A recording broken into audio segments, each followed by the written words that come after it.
Fetching Spirit Bear by Ben Mikaelsen, Chapter 10. As Cole lay thinking about the sparrows, pain surged back and forth through his body. He felt himself slipping into darkness and blinked hard, doggedly clinging to life, willing himself to not let go. For hours he kept blinking, but by dawn, staying conscious seemed less important.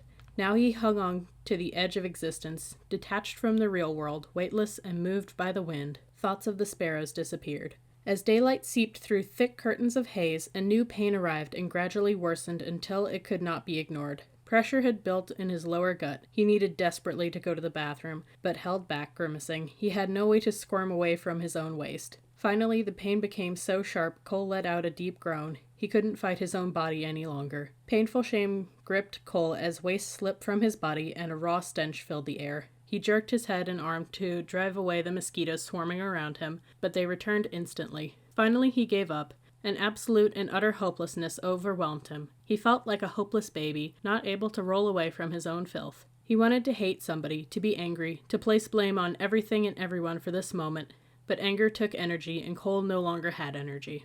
As the sun climbed over the trees, black horseflies started attacking. Unable to drive them away, Cole felt the huge insects bite him. He gazed desperately away at the fallen tree beside him. A 10-foot trunk remained upright, its ragged top charred where lightning had struck. Whiffs of smoke still curled upward.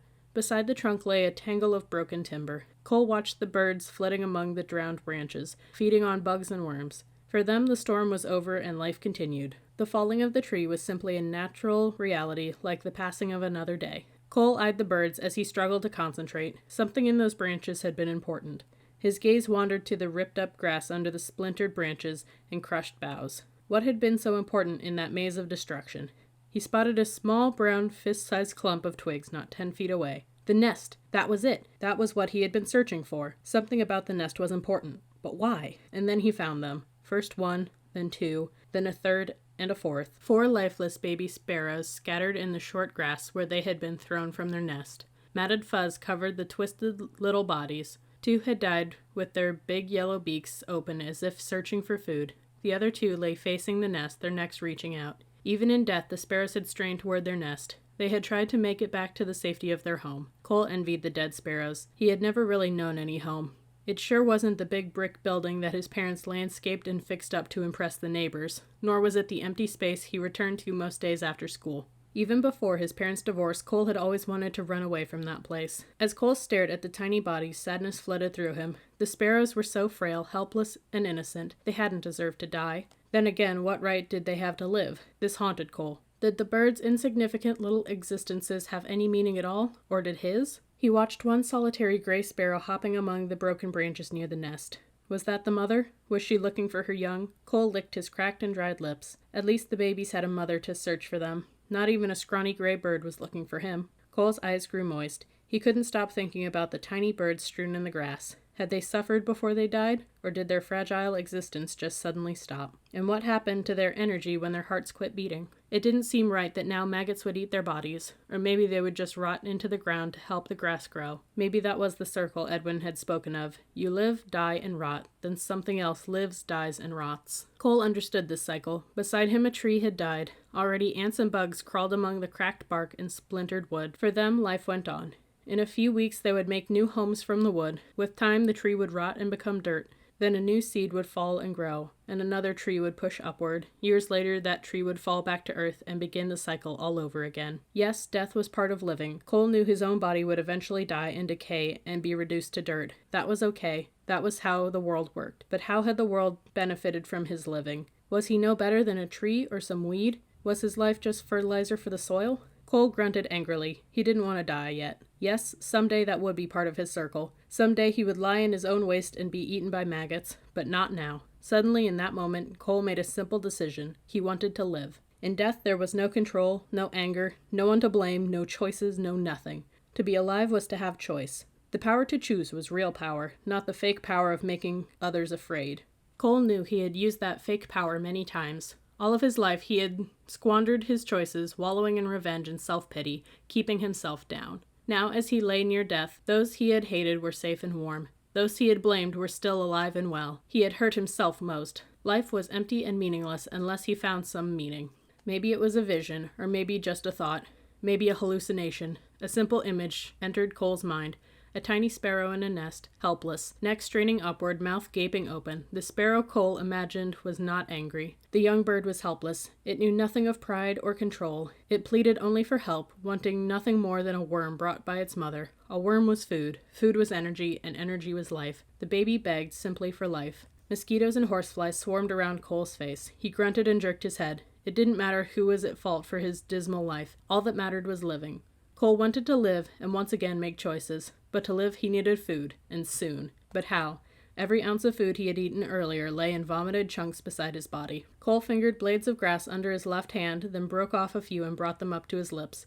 His dry, swollen tongue felt stuffed into his mouth. Deliberately, he opened his crusted lips and poked the grass inside. As he worked his jaw to chew, he reached for more grass. Gradually, the stringy green blades formed a wad in his mouth, and he swallowed. Without water, the clump caught in his throat. Again he tried to swallow, but gagged. The clump was stuck and refused to go down or come back up. Panicking, Cole stifled a cough. He didn't dare cough. Frantically, he gagged harder, twisting his head, straining until he felt blood vessels bulge on his face.